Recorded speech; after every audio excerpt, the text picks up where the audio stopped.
Welcome back, everybody, to part 3 of Dyslexia in the Classroom. The final part of this recording is to offer you some support for yourselves, of course, and methods of supporting some of your students with dyslexia as well.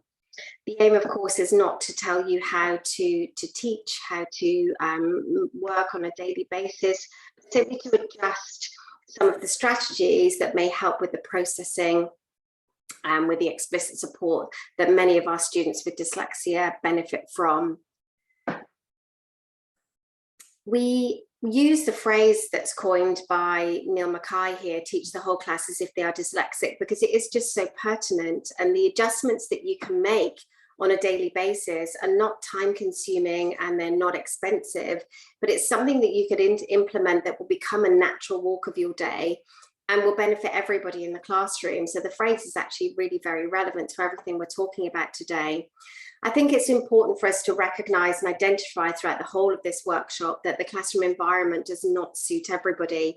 We've already discovered that the overload in processing in both the auditory and the visual channels can form barriers for some children, that compensatory strategies that children put in the early days of their learning can become inefficient and very exhausting as time goes on. And of course, we've talked as well about the self-esteem and how the self-esteem can be a huge barrier to many, many children. So we know that that classroom environment doesn't suit everybody's brain. But in the picture that we've got here, we know that all children will start in the same place. They'll all come with a certain set of skills and ready to learn, ready to take in information. So some children will build their own automatic highways for reading and spelling and writing and numeracy, and they'll carry on down that straight road, gleaning information from their teachers, developing their own ways of retaining information, building that memory muscle. Some children will need some repetition. Some children will need some reminders, some ways of linking their skills between different skill sets of maths or numeracy or literacy, whatever it may be. And other children, and especially children with dyslexia, some children with dyslexia will need explicit scaffolded support throughout their years at school. And we don't need to think that when children leave primary school and they go into secondary, that support is no longer needed.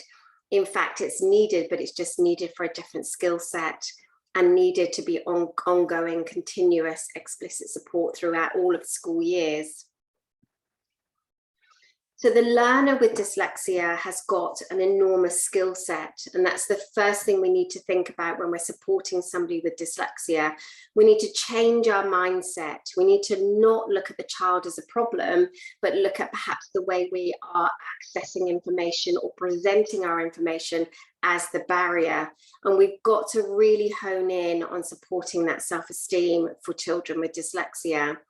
We know that some of the support may need to be individualized and tailored, and that is to give accessibility. And that's only fair and right that we give children access to written information, to verbal information, and to the ability to process information in the classroom.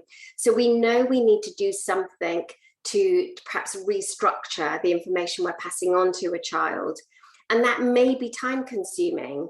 But the way you do this is by asking the child themselves what they need. What do they want? The child with dyslexia is actually the expert, and they can give you support and information on how to do that.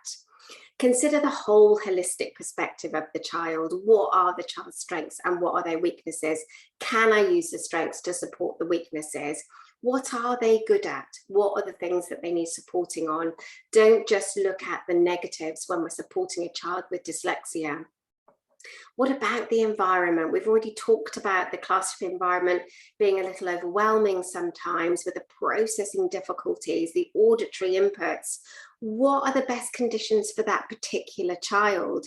Do they need to sit in a particular area in the classroom? Do they need natural sunlight? Less sort of external noises going on. Ask them. What do they need? Do they need support in giving some form of privacy to do their work? Respect what that person needs and ask them first. They're the only ones who are going to know the answers to that. Are we able to motivate that learner? For somebody who might have lost motivation, who doesn't want to pick up a book for fear of failure, have we brought back that desire to do something and keep somebody motivated before we move on and learn? Not having an interest in something and having a huge difficulty with self-esteem is going to be the first barrier that we need to overcome before we can move forward with any form of learning. And the self-esteem is something, again, that we've mentioned in part 1 and part 2, and here we are in part 3. And I think this is probably the first place that we need to look towards for support here. Self-esteem is, it's self-perpetuating. It is very difficult sometimes to hear some positives when there's a negative in there as well. So in order to support that self-esteem, we need to really hone in on the strengths of the child. What are they particularly good at? Are they good speakers? Remember that list from part 1. Are they very good with other people? Are they personable? Are they determined? Are they perseverant? Well, you need to show children what their strengths are in the form of a mind map, in whatever guise you want to do it. But telling people what they're good at is really, really important, because they can use that to support themselves. Explaining dyslexia is vital. It might be a really obvious thing for us to put on here, but actually there are a lot of children who are told that they are dyslexic, but actually dyslexia is not explained to them. And there's an awful lot of things on the market now that you can use. There's some lovely YouTube videos, and of course the leaflets at Dyslexia Scotland on the website there of how to explain dyslexia to children, how to approach it. And of course there's the Mission Superheroes as well. But explaining dyslexia, albeit an obvious thing to say, is actually not happening in all walks of life. So we really do need to sit down and talk to children about what dyslexia is, how it feels, and the positives. Really, really important to bring them in. And knowing why something is happening is really, really powerful, and holding your brain in your hands and understanding that your processing speed may slow you down sometimes, understanding using technology as a great accessibility for you, knowing what you need to support yourself rather than trying to make up these compensatory strategies is such a gift for the future for so many children. Let's get children understanding how they learn, why it's happening, and what they can do to break down that barrier. It's very self-sufficient type of learning that's really important for the future. Yes, we need to celebrate successes. Of course we do. What are those successes? It doesn't need to be 10 out of 10 in a spelling test. There are many, many other successes in life, and I know that's done across the board anyway. But to celebrate somebody's success when you feel you might not be great at your spelling or your reading, to be celebrated elsewhere is a wonderful thing to do. We've talked about throwaway comments, but the discretion is actually a huge part of self-esteem. And I've met many, many people in my life where a lack of discretion in their early years at school and later in school has a real impact on adult life as well. So just knowing when you walk in the classroom in the morning that your teacher just gets it and she understands, or he's got something ready for you that's accessible for you. I understand this is how you learn and what your brain needs. That is the most welcoming thing you can give anybody coming into a classroom. And of course, we need to normalize all of this. We need to normalize neurodiversity. And there's a lot of work goes on in schools to do this, to bring certain elements of neurodiversity to the fore. But let's make it normal that you walk into a classroom on a day-to-day basis, you pick up your pink paper, you pick up your pencil grip, because that's just what happens. It doesn't need to be any different to that. Individualizing the support is specific to every person. We know that dyslexia is a thumbprint, and it's really important that we remember these things and respect what individuals need.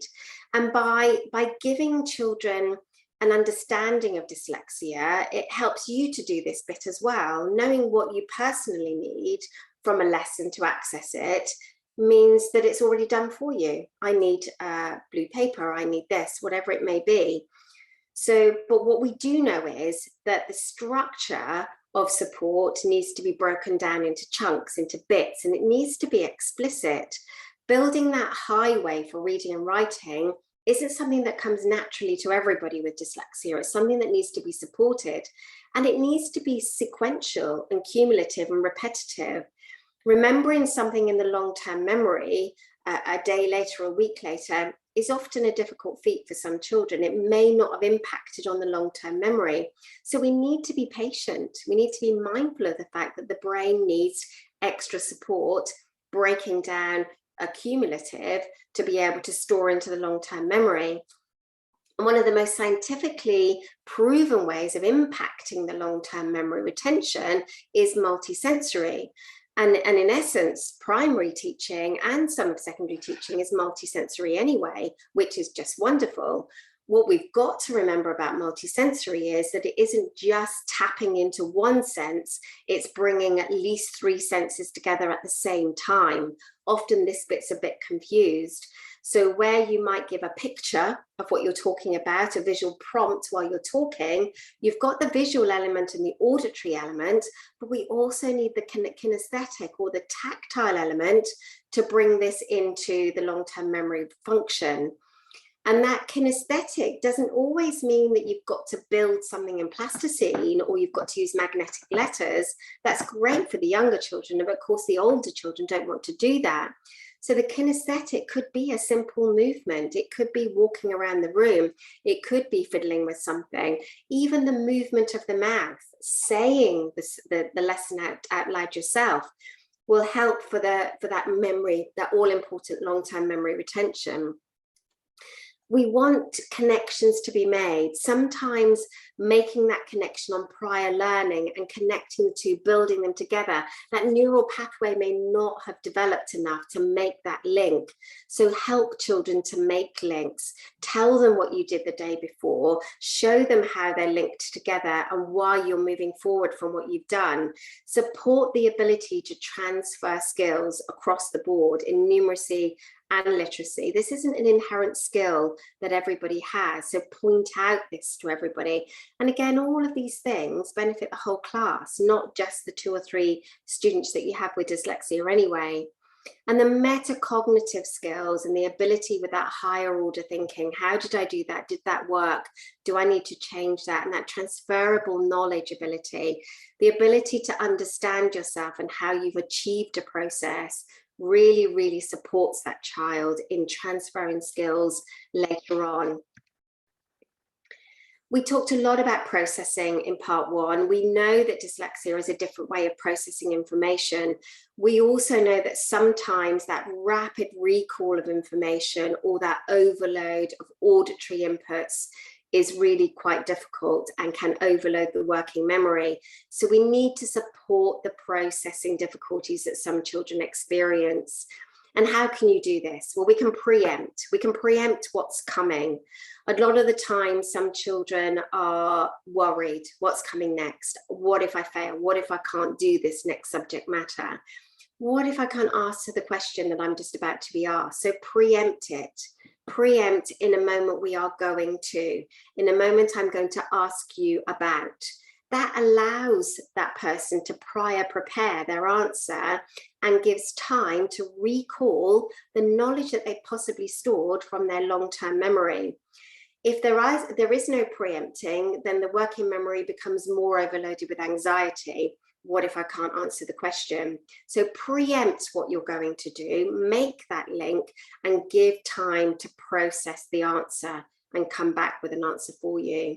Allow for that processing time, allow for that working memory overload. It's a respectful thing to do. This is how the dyslexic mind needs to work sometimes, just to give a little bit more time to bring back that information that has been stored. Repetition is a momentary thing that we sometimes have to do. Repeat that question. Sometimes getting the student to repeat back to you what you want them to do, verbalizes it, makes a link between the auditory channels into the brain and ignites a process thought or a thinking process thought. So the repetition from yourself or the repetition of information, provide visuals along with that. Could you please go and do, and here's where I want you to do it. And a demonstration goes an awful long way of something you want children to do. Demonstrate where you want them to put things. And then eventually it becomes a routine, and that repetition really helps. And we must never really stop supporting things like time management and organization, because it is, again, sometimes not a skill that's inherent in some people. An organization is a very difficult concept anyway. It's an executive function of the brain. Not everybody finds that easy, especially in the workplace. And we assume sometimes as children get older that they need to be able to organize themselves and manage their own timetables and their study skills timetables. Well, what if they do still need support? Let's just not assume because they're older they should be able to do this. It's something that needs explicitly teaching, just as you would anything else. Breaks and brain breaks are really, really important. Rebooting the system, allowing that working memory to rest for 2 or 3 minutes. It may include just a walk around the room, a walk to get a drink, but build in these breaks, build in these brain breaks during the school day. We know the working memory gets overloaded. And again, we've talked about this so many times now, you can feel how important this is. We want the working memory to be comfortable. We want the working memory to feel less anxious, less full, being able to take in the vital points of the lesson and the day that they've got ahead. So to support that working memory, we need to start reducing what we're putting in there. And we can support it by encouraging visualization methods. So if you want 3 things done, like put your book in the red tray, get another book from the yellow tray, and go and put your homework in the blue tray, encourage children to see what you want them to do in a sequence, turn it into a picture. Not all children can do that, but visualization of what you want somebody to do helps that storage. You're almost acting it out in your mind before you go and do it. So it helps that sort of storage capacity. Making notes, giving them a note of what you want them to do, a bullet point note on a post-it note or whatever it may be. This is what I want you to do, 3 post-it notes, whatever works between you and your student. Ask them what they need from you as well.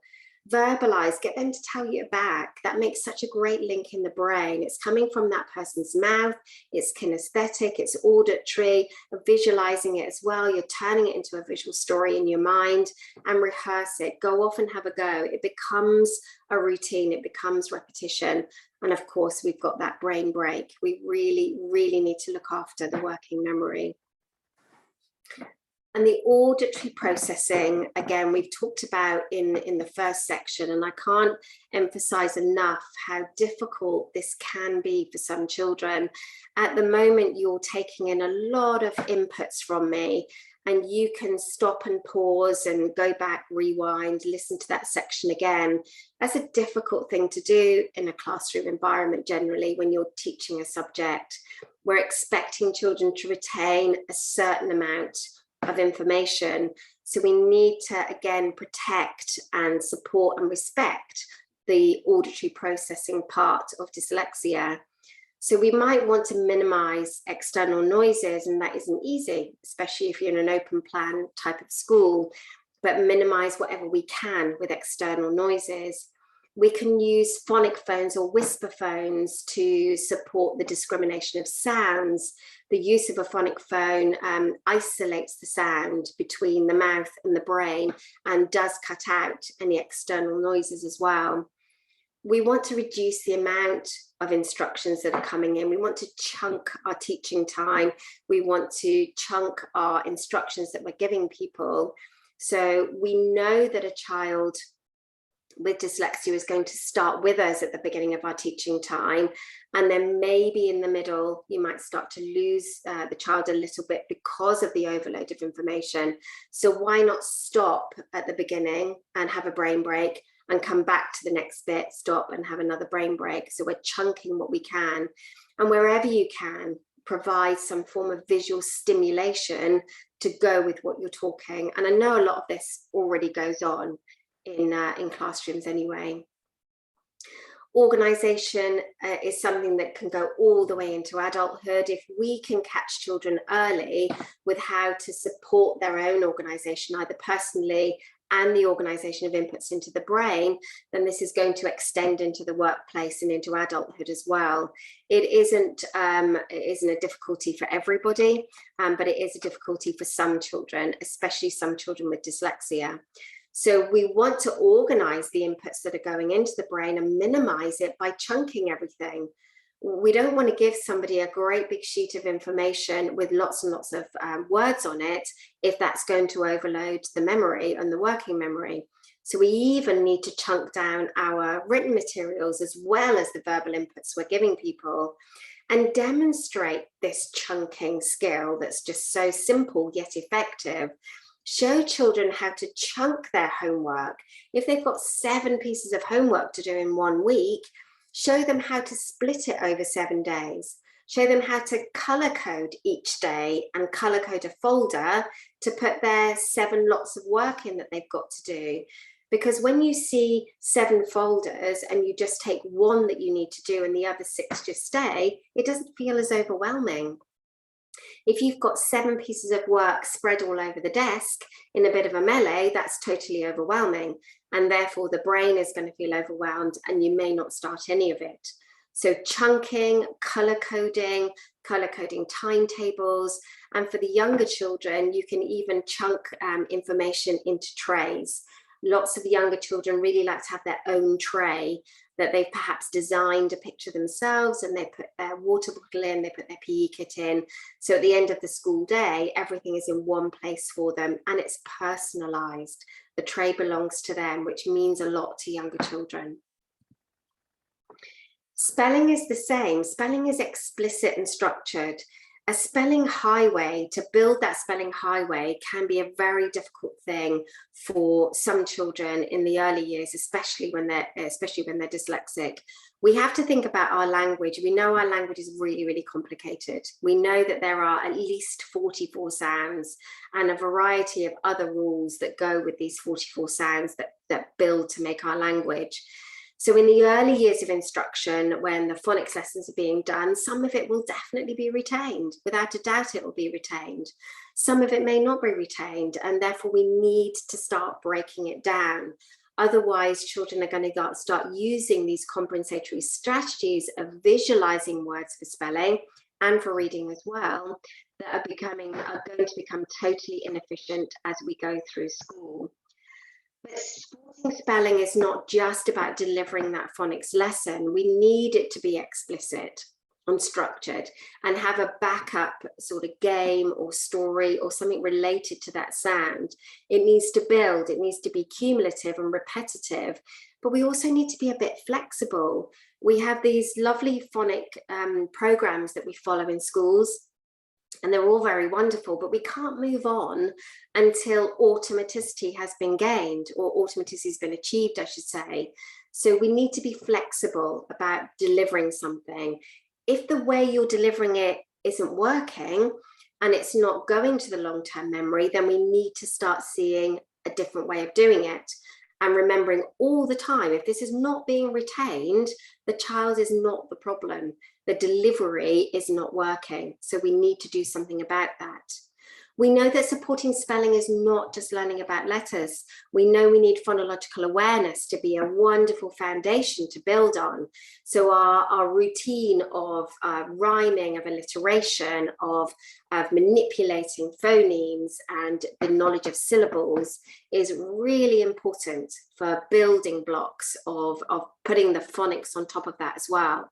We've talked about multisensory already, but spelling often up the school and phonics lessons start to drop off, but we've still got some students in there who need that explicit support.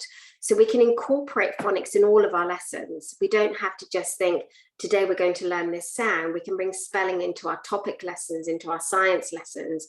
We can look at the history and the origins of words, and all of this big picture building about what spelling is really, really vital for children with dyslexia.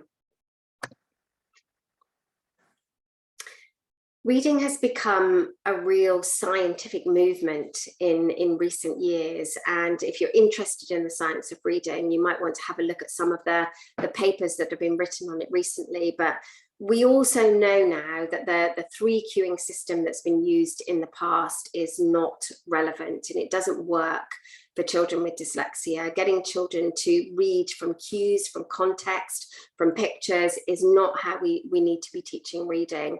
we need to take it right back down to basics and give explicit phonics instruction. The Scarborough reading rope gives you all the intertwined elements of what reading is, and the final result of reading is automaticity, and it is, of course, that then gives us the fluency and the comprehension. So we need to ensure the letter to sound mapping in the early days is efficient. We need to make sure that we are discriminating our sounds and we are able to identify the symbol that belongs to that sound. We need to be able to decode our words using our phonics knowledge. We've then got the phonological awareness coming in, which we've already talked about. The rhyming, the alliteration, the syllable knowledge, of course, is what actually binds us and gives us that ability and enables us to read words. Knowing what syllables are, what the types of syllables are, will enable us to tackle those words that are not stored in our long-term memory and are not yet automatic. And the final goal, of course, of reading, as we've already said, is that fluency, which gives us the comprehension. In order to get that fluency, of course, we need to be reading the right text. We need to be reading the right thing for the child. And if we need to bring back the love of reading, which may be the case for some of your students, we need to put aside the fact that we've got to follow some form of curriculum type reading at the moment. We need to put that aside, because unless you build back self-esteem and use texts of interest, then you're not going to get over that barrier. So we need to get over that barrier first. So consider the self-esteem. Consider giving an older child a book that looks like it's for somebody younger. That is not great for self-esteem. We need to be giving children appropriate texts at least 95% accuracy that are also age appropriate for the child. And there are texts available now for that. Decodable texts are fabulous. And again, there's lots of those on the internet. There's lots of books that are decodable now. And these are a bridge. These are a great bridge to building that self-esteem, getting that fluency before you then move on to any other kind of texts with children. Phonic related texts, if you're learning a sound, let's put that sound into context. It might just even be some short sentences, but using the phonic knowledge and the sounds you've been doing and putting it into sentences, putting into phonic related books. And then you can use those sentences as a discovery, as a detective type. Where are the sounds? Can you find the sound that we've just identified together? We've talked about the accuracy. I think this is the third time I probably brought this up now, but that 95% and above accuracy is going to give you the fluency and the comprehension. And more than anything, it's going to give you the self-esteem. What an achievement to read something independently without stopping and starting, without that choppy stop and start read that is so, so tiring. And I put at the bottom there about reading out loud. I do think that reading out loud is something that you need to ask the person, because reading out loud can be a really big barrier to actually building confidence and self-esteem in children. If you know you've got to read out loud and you've had no prior preparation, then your immediate thought generally maybe, what if I fail? What if I get something wrong? Am I going to look a bit silly when I read this? So I think when we are asking children to read out loud, we need to ask what the purpose of it is. If it's going to achieve the aim, the task that you're aiming for here, or should we be preempting this, giving children prior preparation perhaps, or in fact asking them how they feel about it is probably the best thing to do. So there are a number of things on the market for a selection of texts, and I'm sure you've probably got many of these in your schools. And the books of interest, of course, is going to be the first thing to break down that barrier. Farming, photography, whatever it may be. And whilst it may not be something you want to use in the classroom as a curriculum measure, it's something that needs to break down the barrier in the first place. There are some decodable chapter books on the market now. One of them is Simple Words books. These are not entirely recommendations from Dyslexia Scotland, but they're certainly things that are available for children. We can use some fluency activities, just simple sentences. You can write them yourself, you can type them yourself, or you might be able to find something else, but literally just decodable sentences to be able to build up that fluency. Barrington Stoke books have been around for a long time now, and lots of schools have got them. They are great for supporting visual differences and also for the support of building self-esteem and fluency. And they've got some fantastic prints of books that support all age groups, and they look very grown up, which is just a great thing. Don't forget Books for All. Go to Call Scotland website. You can find a link to that on the Dyslexia Scotland website.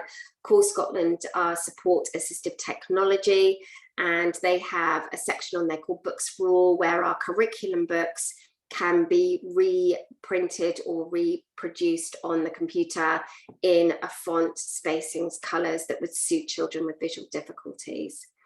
Deco Comics are lovely. Deco Comics are written by Rossi Stone, and he is dyslexic himself, and he has turned many of the curriculum sort of subjects into comics, and they're very inspiring and they're very good fun, and a lot of accessibility for children there. Audiobooks, we can't forget audiobooks, of course. Some children love them, some children don't like them. But I think, again, a lot of schools are using audiobooks now. And you may have come across something called Customize, the one at the bottom there, which is from Guide Dogs for the Blind. And you can go onto the Customize website, and they have a great range of books that can be reprinted to suit font, color, spacing for your student. So writing is something that we've not greatly considered through all of this, other than writing can be a difficulty in organisation. For starters, you've got all of these wonderful ideas in the brain, and it's getting them out onto paper. And you may have come across some children who have a blank piece of paper and they don't know where to start. And for other children, they may get reams and reams of writing done, but it may not be in an order, and it may not be succinct enough. So writing and difficulties with writing can come in many guises. So the scaffolding of writing is the most important part. And we talk about scaffolding and using writing frames for younger children, but actually this is still very much needed later on in life as well. Whether you be in high school or in university, the structuring of your ideas is really, really important. And I think it would benefit just to have a session on how to see what you would need. What's your personal writing frame? What do you like? Because mind maps are not for everybody. Mind maps can actually be really quite confusing for some people. Too much convolution of lines and writing and pictures and all these kind of things. So mind maps don't suit everyone. So I would personally want somebody to let me design my own writing frame. And that might be a great activity that you could do. Do they like it linear? Do they want circles? Do they like the old-fashioned story mountain? What actually works for you? But it's that prior preparation and that scaffolding of the planning stage that's very important for some people with dyslexia. You've got some people who find it very difficult to handwrite. This may be dysgraphia. It may just be the sort of anxiety of getting everything out and holding the pencil too tight. But if you're identifying that this is a difficulty, then we need to start finding a solution for it. It might be technology. It might be perhaps supporting some touch typing sessions in the classroom. Or even, can we present this story in a different way? Can we do a storyboard? Can we present it as a picture rather than a reams and reams of writing? But remember, throughout all of this, of course, all the characteristics we've talked about before, the processing time that's needed for this, the recall of information, the skills actually involved in writing something are really quite overloading and overwhelming. So we need to be really mindful of scaffolding and breaking down the support. So accessibility is really the key to all of this. If we can't access something in the classroom, it's going to be harder to do the task. So we need to give accessibility. Every time we print a worksheet, can everybody honestly access that worksheet in the classroom? Is it fair to every single pupil? Could you change the layout of that worksheet for everybody, which means everybody can access it? So accessibility means identifying that barrier and then removing it. And it's actually not as complex as you think it might be. It could be something as simple as using the right font. And there are lots of fonts on the market.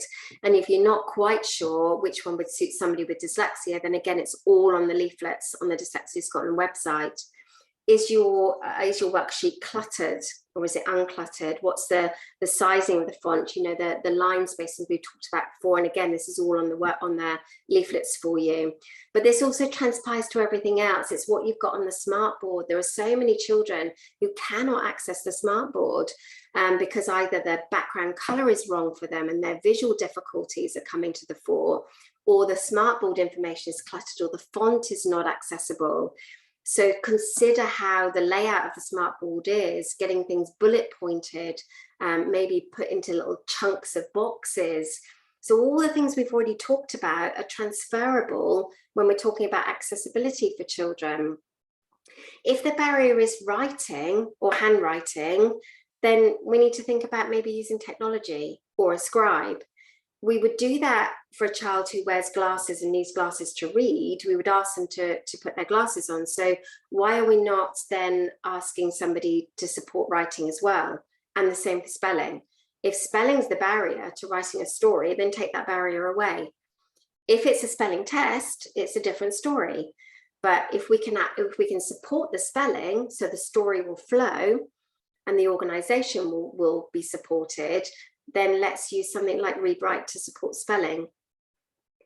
And you can see there are other things on here. The organization we've already talked about. If you know it's a barrier, support it, but let's support it for everybody. If we're copying from the board, especially in secondary school, if we know that's a difficulty because of processing, because of writing, and you've experienced it yourself in part 2 of this, then let's take that barrier away. Let's provide written notes.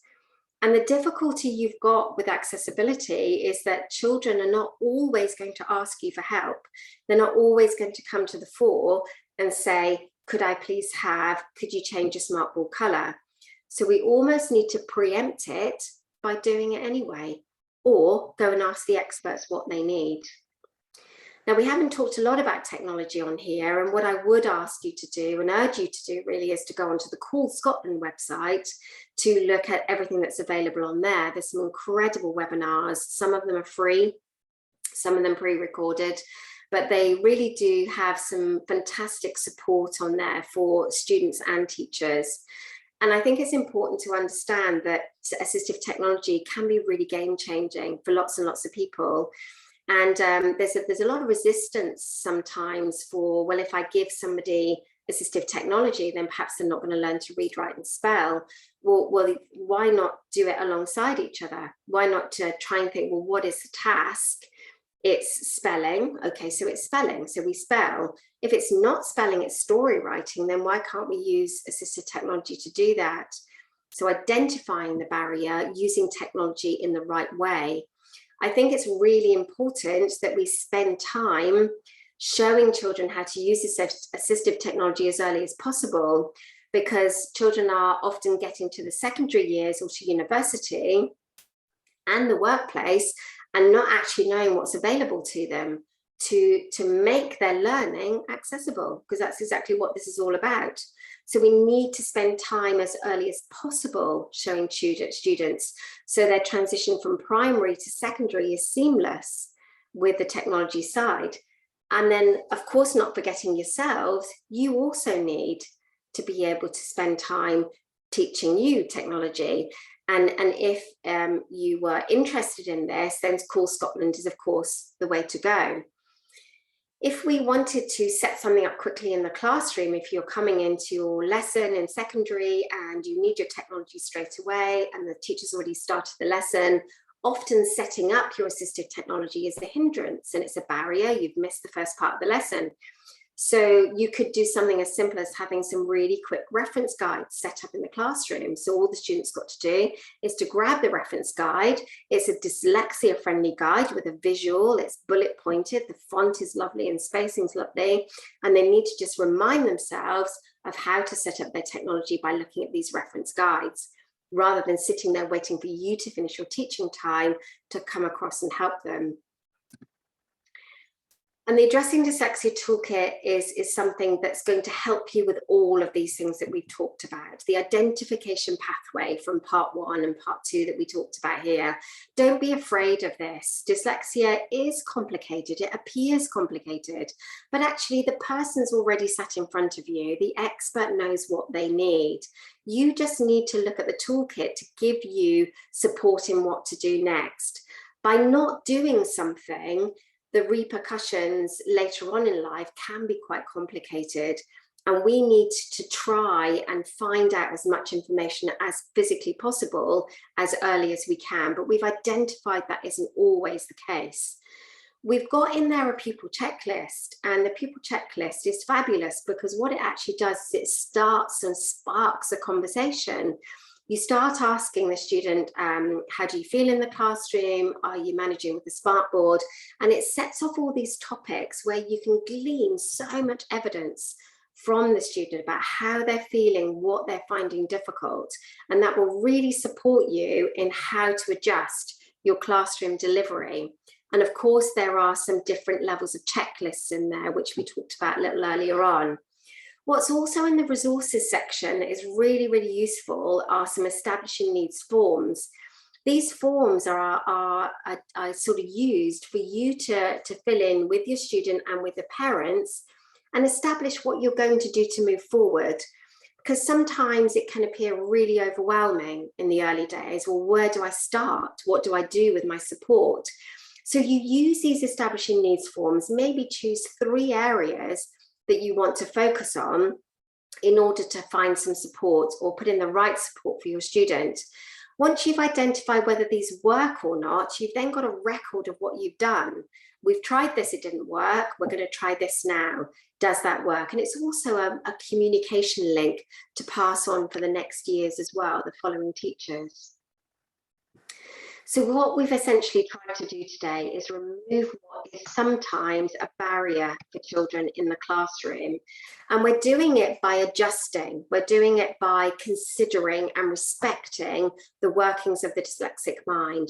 It doesn't need to be complicated. It doesn't need to be time consuming or financially draining. We need to look at everybody and say, well, if I change this, it's going to suit everybody in the classroom. If I change my slides or my background on my PowerPoint, my smartboard, sorry, then everybody's going to benefit from that. Consider accessibility in everything you do. Can all of my students access this worksheet? If they can't, then adjust it for everybody. That's equitable and it's the right and respectful thing to do. We've talked a lot about the working memory. I hope that's kind of come across as something really quite vital today. Consider that overload and consider processing time and speeds when you're asking children questions. Explicit, accumulative, phonic and reading support. It needs to be broken down.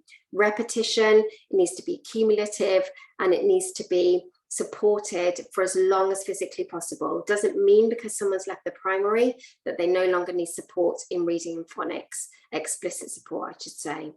We know metacognition really helps. You want to develop an independent learner. How do we develop an independent learner? We tell them about dyslexia. We show them how to find their own resources and find their own ways of supporting themselves. And we develop that higher order of thinking, which is just so important.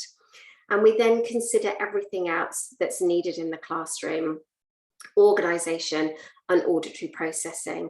Amongst all of this, the self-esteem is really, really important, and encouragement, success celebrations, and of course, really understanding yourself, holding your brain in your hands and really understanding yourself and respecting the really great and wonderful and creative ways that the dyslexic mind thinks. Thank you so much for joining us, Dyslexia Scotland, on Dyslexia in the Classroom today.